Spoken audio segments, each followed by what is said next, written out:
말씀 보겠습니다. 말씀은 신약성경 고린도전서 10장 13절 말씀입니다. 신약성경 고린도전서 10장 13절, 신약성경 275쪽입니다. 고린도전서 10장 13절 말씀, 제가 봉독해 드리겠습니다. 사람이 감당할 시험 밖에는 너희가 당한 것이 없나니 오직 하나님은 미쁘사 너희가 감당하지 못할 시험 당함을 허락하지 아니하시고 시험 당할 즈음에 또한 피할 길을 내사 너희로 능히 감당하게 하시느니라. 아멘. 할렐루야. 거룩하고 복된 주일날 예배하는 모든 분들 위해 하나님의 큰 은혜와 축복이 함께 하시기를 주님의 이름으로 축복합니다. 우리 한번 따라해 볼까요? 감당치 못할 시험은 없다. 오늘 설교 제목입니다. 감당치 못할 시험은 없다. 여러분들 삶에 어떤 시험이 있건 어려움이 있건 역경이 있건 능히 그 모든 시험들을 이기는 저와 여러분들 되기를 바랍니다. 제시카 윤 목사님이라는 분이 계세요. 미국 대도시 그 뒷골목에서 이제 중독자들 또 노숙자들 이런 분들을 위해서 한 수십 년간 목회했던 그런 목사님이세요. 여자 목사님이신데 교파는 이제 구세군입니다. 미국의 한국계 미국인이시고요. 구세군에서 오랫동안 목회를 하셨던 분이세요. 그러니까 사회적 약자를 돌보는 그런 섬김 사역을 하시는데 그렇게 녹록지 않습니다. 특히 이제 그 중독자들이나 마약 중독자들 그리고 노숙자들, 홈리스 분들이 주로 또 범죄자들이 많아요. 그래서 막 스왓이라고 하는 특수 경찰들이 막 들어닥치기도 하고 체포해 가기도 하고 그런 일들이 많이 생기는 그런 목회들을 하시죠. 그런 고된 특수 사역에 온 힘을 쏟다 보니 어느덧 하나님과의 첫사랑을 잃어버린 채 그렇게 겉으로는 굉장히 어렵고 힘든 사역을 하고 계시잖아요. 그러니까 잘 포장된 그런 종교인으로 또 한편으로는 또 일에 중독되어 있는 아주 바쁘고 부지런하게 사역을 하셨으니까요. 그런 목사가 되어 있었다고 그렇게 이분이 고백을 해요. 근데 어느 날 주님을 좀 다시 만나게 됩니다. 예수님이 그분에게 다시 찾아오시고 그러면서 눈물로 회개하며 잃어버린 첫사랑을 회복해요. 그때 만난 하나님은 이분에게는 굉장히 충격이었어요. 이분은 그 누구보다도 자신은 천국 갈 사람이라고 생각하셨다고 그래요. 왜냐하면 정말 목회일 하루에도 계속 그분들 섬기면서 예배드리면서 그렇게 신앙생활 했으니까 당연히 하나님 나라는 본인 같은 사람이 갈 수 있을 거라고 그렇게 생각했는데 주님이 만나셔는 너 오늘 내가 너를 부른다면 너는 천국에 들어올 수 없다라고 말씀하셨다는 거예요. 충격을 받고 그리고 자신의 모습을 살펴보니 하나님의 사랑을 다 잃어버린, 어떻게 보면 첫사랑 다 상실해버린, 그리고 하나님께는 그게 너무나 소중한 것을 깨닫게 된 거죠. 그래서 눈물로 회개하고 그 첫사랑 다시 회복하고 주님과의 다시 영적인 동행을 새롭게 이제 시작하게 되셨어요. 그래서 그 후 예수님의 뜻대로 명령대로 또 3년간 저 아프리카 케냐라고 하는 오지에 들어가서 거기에 장애우들 그리고 고아들 한 100여 명들을 눈물로 먹이고 입히고 또 가르치는 그런 사역을 또한 하셨습니다. 이 목사님이 쓴 책들이 있어요. 그 주님과의 영적 회복의 그 여정을 좀 담은 책들인데 현재까지 한 4권 정도 나와 있습니다. 그 책에 보면 주님이 영적으로 좀 만져주시고 또 영의 세계 하나님이 또 특별한 또 체험과 경험들을 통해서 그곳에 여러 가지 것들을 좀 보여주시면서 알려주시면서 그렇게 가르쳐 주시는 내용들이 좀 담겨 있어요. 그래서 좀 생소하기도 하고 낯설기도 하면서 좀 어색하게 느껴질 수 있는 책인데 사실 저도 이 책을 보고 굉장히 많은 은혜를 받고 신앙의 도전 그냥 전통적으로 해왔던 것에서는 좀 많이 좀 깨어지고 부서진 그런 경험들이 있습니다. 굉장히 유익을 얻었던 그런 책이에요. 오늘은 그 제시카 윤 목사님의 간증 하나를 좀 나누고자 합니다. 하루는 이분이 금식하고 기도하고 그리고 좀 주님 앞에 겸비한 마음으로 그렇게 좀 계셨는데, 새벽에 하나님께서 또 이렇게 영적인 영의 세계로 그분을 좀 이끄셨대요. 데리고 가셨대요. 근데 거기에 가보니까 어떤 안개 같은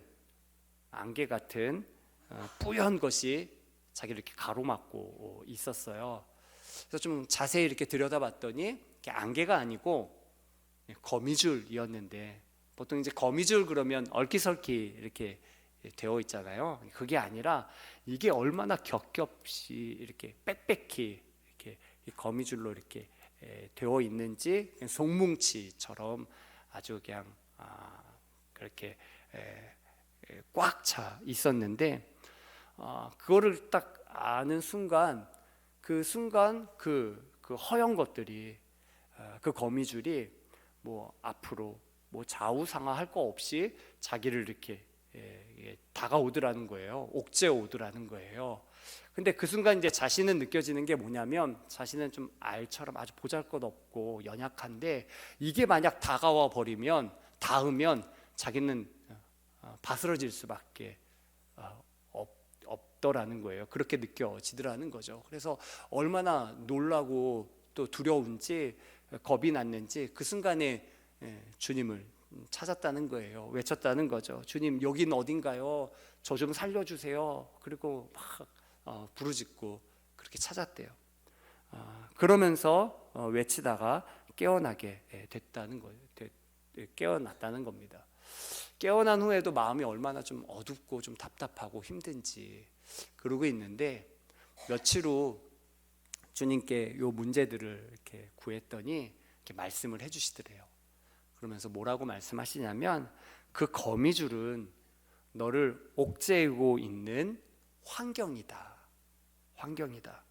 그 거미줄은 인간의 관계, 그 관계, 또한 여러 육신적인 네가 반응하는 너의 마음과 너의 가치관, 사람의 관계로 비롯된, 아니면 너가 어떤 이 상황 가운데 놓여져 있는 그런 마음이나 그런 가치관으로 비롯된 것들인데, 그것이 끈이 되어서, 이렇게 거미줄처럼 이 끈이 되어서, 줄이 되어서 너를 얽매고 있는 거다. 그게 뭐 겹겹이 그를 싸고 있었던 거죠. 그러면서 주님이 뭐라고 말씀하시냐면, 나는 너가 이 모든 것을 해치고 전진하기를 원한다. 그렇게 말씀하시더라는 거예요. 근데 뭐 그 경험으로도 자기는 도저히 이거 뭐 닿기만 하면 자기는 바스러질 것 같고, 뭐 그런 빽빽한 것을 뚫을 수도 없는데, 전진할 수도 없는데 어떻게 이 거미줄을 뚫어낼 수 있는지, 전진할 수 있는지. 그래서 주님께, 주님, 저는 이 나를 삼키려고 하는 이것을 도저히 뚫어낼 수가 없습니다. 그렇게 주님께 말씀드렸대요. 그랬더니 예수님께서 말씀해 주시는데, 그것이 엄청난 해결책이었다는 거예요. 뭐라고 말씀하시냐면, 제시카야, 거미줄은 그냥 거미줄일 뿐이다. 그냥 앞으로 전진하기 위해 발을 내밀어라. 그러면 내가 너와 함께한다. 그렇게 말씀하시더라는 거예요. 거미줄은 그냥 거미줄일 뿐이다. 내가 너와 함께한다. 그럼 그렇죠. 주님이 우리와 함께 하시면 되는 줄 믿습니다.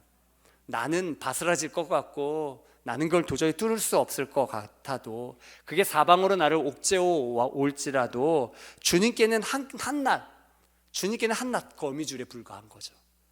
그러니 주님을 믿고 우리가 전진하면 주님이 이 거미줄에 불과한 것 또한 다 뚫게 하실 줄 믿습니다. 오늘 본문 말씀 좀 보실까요? 고린도전서 10장 13절 말씀인데요, 우리 함께 같이 좀 읽어 보겠습니다. 사람이 감당할 시험 밖에는 너희가 당한 것이 없나니, 오직 하나님은 미쁘사 너희가 감당하지 못할 시험 당함을 허락하지 아니하시고, 시험 당할 즈음에 또한 피할 길을 내사 너희로 능히 감당하게 하시느니라. 아멘. 감당할 시험 밖에는 너희가 당한 것이 없다, 이렇게 말씀하고 있죠. 오늘 본문은 사도 바울이 어디에 고린도 교회에 이제 편지한 내용이거든요. 고린도 교회는 아직 신앙이 이렇게 장성한 분량에 이르는 교회는 아니에요. 물론 이제 성령의 역사로 세워졌죠. 그래서 성령의 은사들도 이렇게 주어졌던 그런 교회입니다. 그러나 그것을 가지고 서로 섬기고 사랑하고 좀 화합하기보다는 이 고린도 교회는 자신이 가진 것 누가 더 낫냐 자랑하고 좀 다투고 그런 것 때문에 여러 혼란이 좀 야기됐던, 그러면서 혼돈 가운데 세상에서도 말할 수 없는 그 죄까지 막 스며들어왔는데도 그걸 경계하지 못했던 교회이기도 합니다. 그러니까 미성숙한 교회죠. 애들은 그렇잖아요. 애들은 아직 잘 질서가 잡혀 있지 않으니까 다투고 싸우기 일쑤이죠. 그래서 이 바울은 이 고린도 교회에 편지를 쓰면서 이 교회가 성숙해지도록 신령한 것에 대해서도, 고린도전서 12장 같은 경우 그 이후로 보면 은사에 대한 것들, 신령한 것들에 대해서도 얘기하고요. 또한 무엇보다도 13장 우리가 잘 아는 사랑장이죠. 이 사랑에 대해서 얘기하면서 그 사랑 안에서 우리가 그리스도의 한 몸됨을, 하나됨을 이야기하면서 결국 이 교회가 장성한 분량에 이르도록 그렇게 가르치고 있는 성경이 바로 이 고린도전서입니다. 오늘 본문은 이 고린도전서에 담겨져 있죠. 바울은 이렇게 연약한 이 성도들을 향해서 격려하는 말씀이 오늘 본문의 말씀이에요. 사람이 감당할 시험 밖에는 너희가 당한 것이 없다. 즉 한번 따라해 볼까요? 감당치 못할 시험은 없다. 감당치 못할 시험은 없는 줄 믿습니다. 왜 그러한가요? 바울은 하나님께서 그것을 허락하지 않으셨기 때문에 그렇다라고 얘기하고 있어요. 사람이 감당하지 못하는 것, 너희가 감당하지 못하는 것 하나님이 허락지 않으신다. 하나님이 허락하지 않으니까 너희는 감당할 수 있다는 얘기를 하고 있죠. 하나님이 허락하지 않으실 뿐만 아니라 뭐라고 또 표현하냐면 그 하나님은 믿으신 분이시다, 믿을 만한 분이시다, 신실한 분이시다. 그러니까 어떨 때는 허락하지 않으셨다가 어떨 때는 너 말 안 들어? 그럼 너 좀 감당기 어려움 시험 좀 당해봐라, 이러시는 분이 아니라 하나님은 늘 신실하게 변치 않도록 우리가 감당할 시험 밖에는 허락하지 않으시는 분이시라는 거죠. 그런데 이 말씀은 사실은 이 말씀을 볼 때에는 우리가 좀 깊이 있게 이해할 필요가 있어요. 그 말씀 자체만 똑 떼어나다가 이해하다가는 자칫 오해를 불러일으킬 수가 있습니다. 그러니까 이 부분을 잘 이해하지 못하면 우리가 잘못 신앙생활 할 수도 있어요. 오늘 본문에는 사람이 감당할 시험 밖에는 너희가 당한 것이 없다라고 얘기하죠. 그러니까 사람의 것 외에는 너희가 당한 것이 없다. 사람의 것만 담당하게 하신다는 이야기를 하고 있어요. 근데 잘 보세요. 이 시험과 유혹이 어디로부터 비롯되나요? 물론 사람을 통해 오기도 하고요, 환경을 통해 오기도 합니다. 힘든 사람 만나면 괴로운 거잖아요. 어려운 환경 만나면 참 버겁지 않습니까? 그러니까 시험과 유혹이 물론 사람을 통해서, 환경을 통해서 오지만 그 배후가 뭔가요? 그 배후는 바로 사람이 아니라 그 뒤에 원수의 세력이 있죠.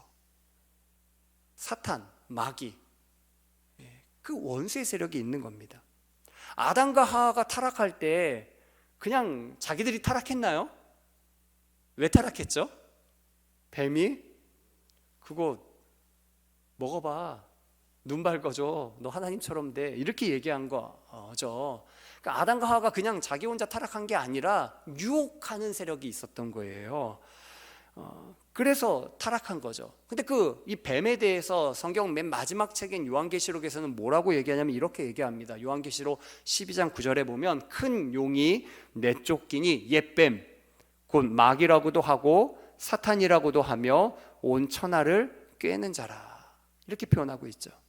옛뱀, 그 뱀은 그 뱀 배후에 마귀의 세력, 사단의 세력이 있는 거죠. 이걸 고난 많이 당했던 욥도 마찬가지 아닙니까? 욥이 왜 고난 당했나요? 사단이 욥을 시험하죠. 물론 이제 하나님께서 허락하시는 범위 안에서만 욥이 시험을 당합니다. 근데 그 시험이 감당하기 쉽나요? 아들 7, 딸 3, 한날에 다 죽게 되었어요. 또 그와 함께, 물론 이제 종이라고 표현하지만 함께 지내던 그 수많은 사람들, 그 사람들도 다 재난을 만나고 죽임을 당하게 됐죠. 가축들 말로 다 할 수 없고요. 참 감당하기 어려운 시험 아닙니까? 왜 감당하기 어려운가요? 그냥 사람과의 문제만이 아니에요. 이 시험의 배후의 세력이 너무 강력하기 때문이죠. 그 배후를 성경은 뭐라고 얘기하냐면 우리의 원수 사단 마귀라고 이야기하고 있습니다. 사람과는 비교할 수 없는 존재예요. 그래서 성경은 우리로 하여금 늘 깨어있으라 얘기하죠. 깨어있으라. 좀처럼 이 사단은 졸지도 않아요. 그죠? 그래서 우는 사자처럼 우리를 살펴보다가 틈만 있으면 유혹하고 넘어뜨리려고 하는 것 아닙니까? 그래서 성경은 늘 깨어있으라고 말하는 거죠. 베드로전서 5장 8절 말씀, 잘하는 말씀이죠. 근신하라 깨어라. 너희 대적 마귀가 우는 사자같이 두루 다니며 삼킬 자를 찾는다. 늘 깨어있어야 된다고 얘기하죠. 여러분, 이 싸움은요 그냥 사람과의 싸움이 아니니까 그냥 우리가 감당하기 쉬운 그런 싸움이 아니에요. 어렵죠. 그런데 오늘 본문은 왜 바울은 감당할 것 외에는 하나님이 허락하지 않는다고 얘기하는 걸까요? 때로는 버거운 시험들이 있잖아요.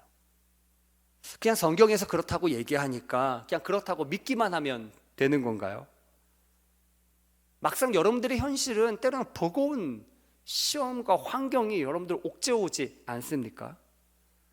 사실 이 성경의 원리를 우리가 잘 알아야 막연히 믿는 것이 아니라, 막연히 믿는 것은 위력이 없어요. 효력이 없어요. 막연히 믿는 것이 아니라 우리가 확고하게 믿고 분명하게 믿고 그 믿음의 역사들이 나타나게 되는 것입니다. 성경을 알고 있는 것으로만 끝나면 안 돼요. 여러분, 하나님 나에게 감당할 시험만 허락하셔. 그런데 여러분들 능히 다 감당하고 있습니까? 때로는 버거운 현실 앞에 주저앉게 되지 않습니까? 그러니까 이 말씀이 무엇을 뜻하는지 우리가 분명하게 알아야 되는 거죠. 이 말씀은 그냥 내 수준에서 넉넉히 감당할 시험만 허락하신다는 말씀이 아니에요. 이렇게만 생각하면 뭐로 해석하게 되냐면 하나님이 내 수준에 맞는 시험만, 낮은 수준의 시험만 내게 주신다라고 오해를 불러일으킬 수 있어요. 근데 하나님은 결코 그렇게 말씀하신 것이 아닙니다. 성경이 우리를 시험하는 세력이요 결코 낮은 수준의 시험을 하는 자가 아니라고 얘기하고 있어요. 영적인 세력이죠. 강력한 세력이죠. 그래서 때로는 사람이 감당하기 어려운 시험들이 우리에게 다가오는 것입니다. 그래서 욥이 그렇게 엄청난 시험을 당하게 된 것이죠. 이 말씀을 우리가 분명히 알아야 되는데, 이 말씀은 물론 하나님께서 어떤 한계, 상한선, 이 배후의 세력, 이 마귀가 시험할 때 그 한계선, 제한선을 두셨다는 말씀이기도 하지만, 다른 한편으로는 사람이 감당하기에 버겁지만 그러나 감당치 못할 시험이 없다는 말씀이기도 하죠. 근데 여기에 중요한 포인트가 있어요. 본문을 다시 한번 볼까요? 본문을 다시 한번 13절 말씀 다시 한번 보시면요, 제가 읽을게요. 사람이 감당할 시험 밖에는 너희가 당한 것이 없나니 오직 하나님은 미쁘사 너희가 감당하지 못할 시험 당함을 허락하지 아니하시고 시험 당할 즈음에 또한 피할 길을 내사 너희로 능히 감당하게 하시느니라. 여기에 중요한 포인트가 피할 길이에요. 피할 길. 시험 당할 때 그 버거운 순간이 있지만 그러나 그때 피할 길이 있다. 피할 길, 시험을 통과할 길이 있다는 거죠. 사방에 우겨쌈을 당하여도 쌓이지가 않아요. 그걸 통과할 길이 있는 거죠. 답답한 일을 당하여도, 박해를 당하여도, 거꾸로 뜸을 당하여도 망하지 않는 것입니다. 왜 그러한가요? 사람으로는 감당하기 어려운데요, 하나님이 피할 길을 내셔요. 피할 길을 주셔요. 그래서 우리로 하여금 그 시험을 능히 감당하게끔, 이기게끔 만드시는 것입니다. 고린도후서 4장 8절에서 9절 말씀이 이렇게 표현하고 있죠. 고린도서 4장 8절에서 9절은 제가 읽고요, 그 다음 절을 같이 읽을게요. 우리가 사방으로 우겨쌈을 당하여도 쌓이지 아니하며 답답한 일을 당하여도 낙심하지 아니하며 박해를 받아도 버림받지 아니하며 거꾸로 뜨림을 당하여도 망하지 아니한다 라고 얘기하는데, 그 다음 절 10절 말씀은 우리 같이 한번 읽어보겠습니다. 함께 읽겠습니다. 우리가 항상 예수의 죽음을 몸에 짊어짐은 예수의 생명이 또한 우리 몸에 나타나게 하려 함이라. 이 본문을 읽을 때 우리가 아주 중요하게 읽어야 할 내용이 뭐냐면 우리 몸에라고 하는 단어예요. 몸에. 우겨쌈을 당하고 답답한 상황을 만나고 박해를 당하고 거꾸로 뜨임을 당한 때 그것을 우리 몸이 그것을 짊어져요. 그래서 우리 몸이 그것을 짊어질 때 죽음에 처하는 것 같아요. 죽음에 이르러요. 그런데 그 몸에 그것을 짊어질 때, 사방으로 우겨쌈을 당하고 시험을 당하고 환경이 옥죄어올 때 나는 바스러지고 깨어지는데, 그런데 그러면 오히려 그때 어떤 일이 벌어지냐면 예수의 생명이 우리 몸에 나타나게 된다는 거예요. 주님의 생명이 우리 몸에 나타나게 하시기 위해서 그 죽음을 우리 몸에 짊어진다라고 바울은 표현하고 있어요. 죽음으로 주님과 하나 될 때 주님의 생명이 우리 몸에 나타나게 된다는 거죠. 우리 삶에 드러나게 된다는 거예요. 지식에만 머무는 게 아니라 그게 진짜 진가를 발휘하게, 효력을 발휘하게 나타나게 된다는 거죠. 그러니까 시험을 당할 때 바울은 무엇을 얘기하냐면 죽을 각오하라는 거예요. 죽을 각오하고 나아가라는 거죠. 죽으면 죽으리이다 하고 나아갈 줄 알아야 된다는 거예요. 그때 진짜 주님의 죽음에 연합하는 자, 하나 되는 자 되어서 오히려 그 순간에 우리의 몸에 주님의 생명이, 부활의 생명이, 능력이 나타나게 된다는 거예요. 편안하면서 신앙생활 잘할 수가 없다는 거죠. 안전한 곳에만 가면서 신앙생활 잘할 수 없다는 거죠. 그래서 때로는 우리의 이 시험, 풍랑이 있는 것 같은 이 환경 속에서 우리는요, 무리를 걷는 주님의 능력이, 이 만물을 다스리시는 하나님의 능력이, 그 권세가 드러나게 되는 것입니다. 질그릇과 같이 우리는 깨어질 수밖에 없지만 그 안에 뭐가 담겨 있어요? 보배가 담겨 있잖아요. 그러니 질그릇은 깨어져도 돼요. 질그릇 깨어진다고 그 가치가 하락되나요? 하락되지 않아요. 왜 하락되지 않냐면요, 보배이기 때문에 그러합니다. 보배가 담겨 있기 때문에 그래요.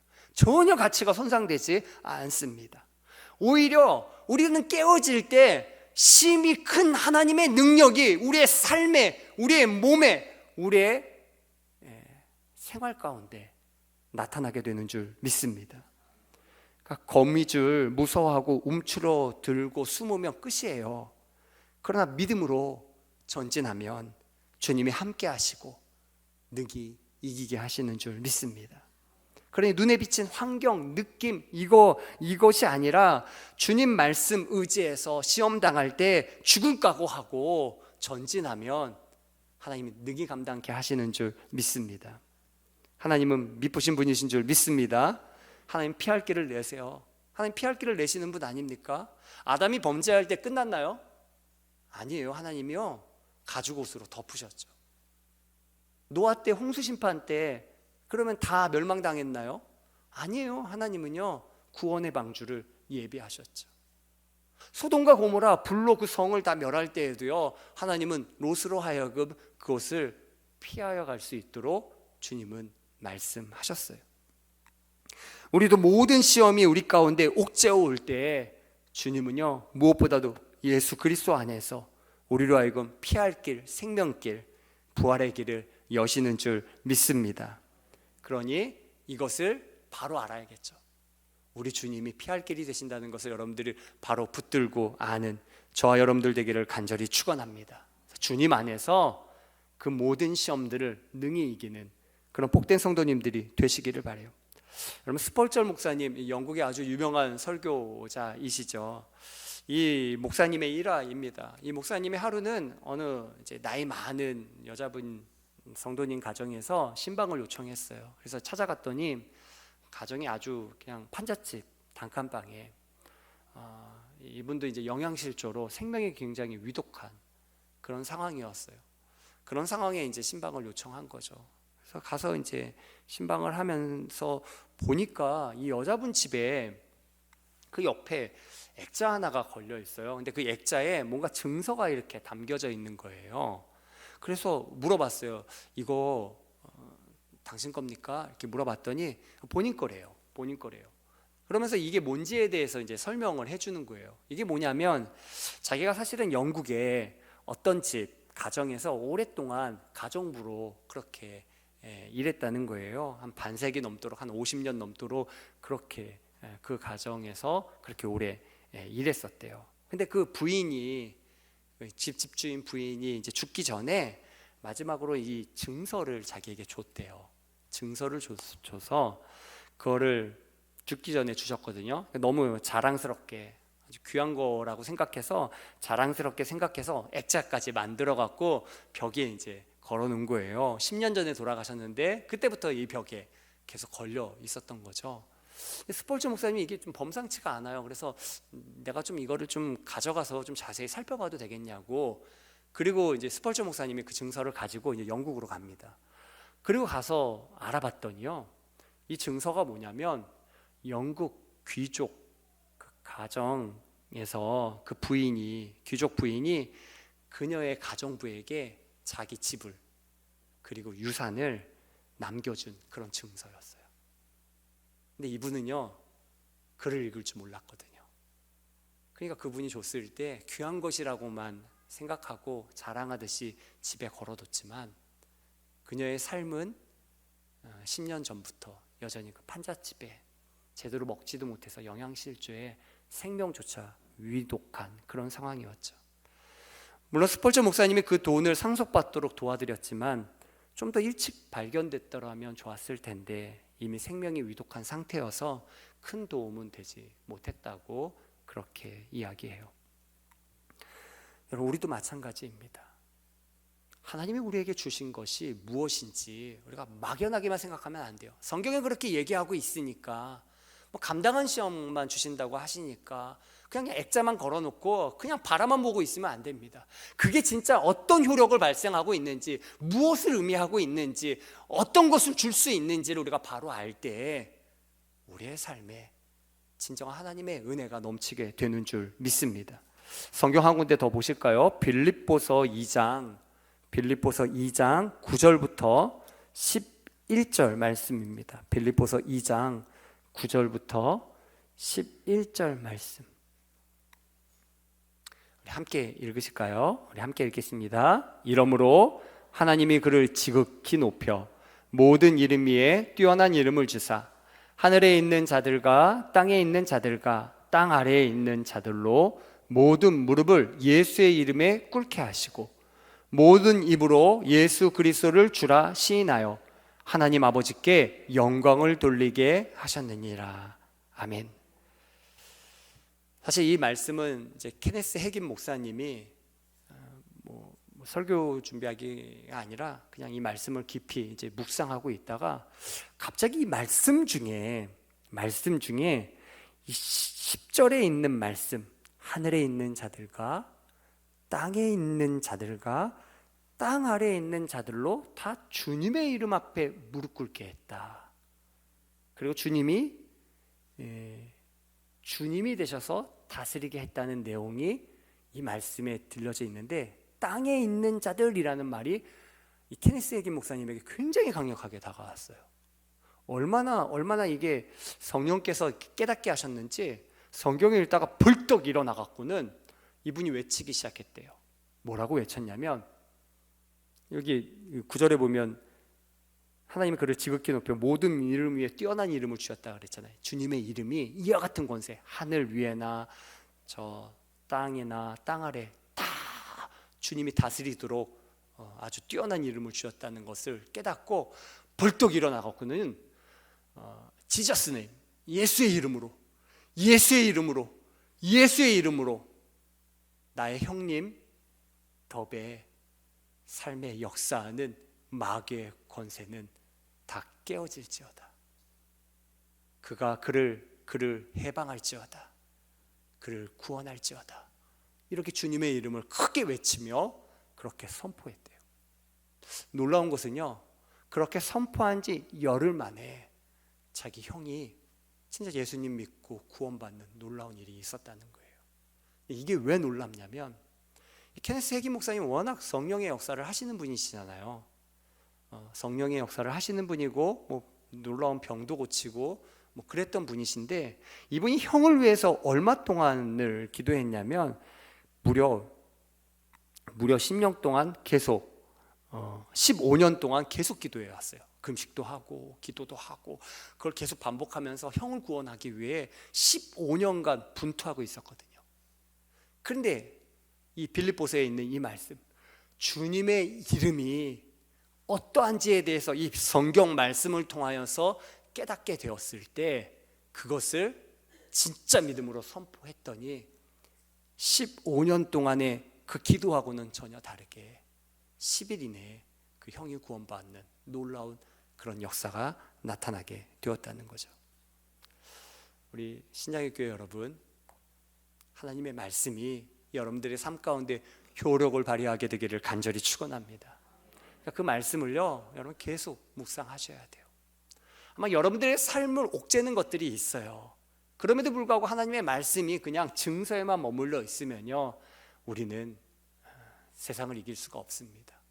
그리고 착각할 수가 있어요. 그냥 하나님이 이렇게 얘기하셨으니까 낮은 수준의 시험만 주시는가, 그렇게 오해를 불러일으킬 수도 있어요.